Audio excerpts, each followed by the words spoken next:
কলকাতার একটি সরকারি কলেজে ঘটে গেল নারকীয় গণধর্ষণের ঘটনা।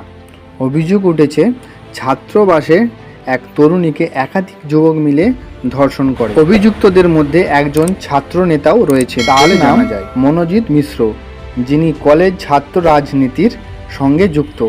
তার নামে কলেজের দেওয়ালে শ্রদ্ধাঞ্জলি ধর্মীয় লেখা থাকায় আরও বিতর্ক তৈরি হয়েছে।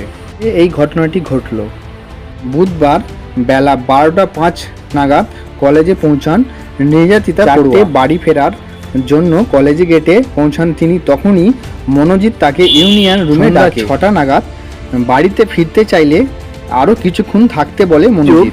7:30 নাগাদ ইউনিয়নের রুমের মধ্যে তরুণীকে যৌন হেনস্থা করে মনোজিৎ। দাবি, নির্যাতিতার চিৎকারে ভেতরে ঢোকে বাকি দুজন।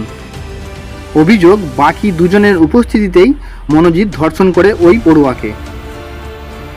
রাত 11টা নাগাদ কলেজ থেকে বেরিয়ে বাবাকে ফোন করে নিয়ে যেতে বলেন নির্যাতিতা। বৃহস্পতিবার 4:30 নাগাদ কসবা থানায় এফআইআর দায়েরের। রাতের মধ্যে 3 জন গ্রেপ্তার। ধরনের প্রতিবেদন পেতে জুড়ে থাকুন আমাদের চ্যানেলে আর দেখতে থাকুন আলোড়ন বাংলা টিভি। আমি মেহির।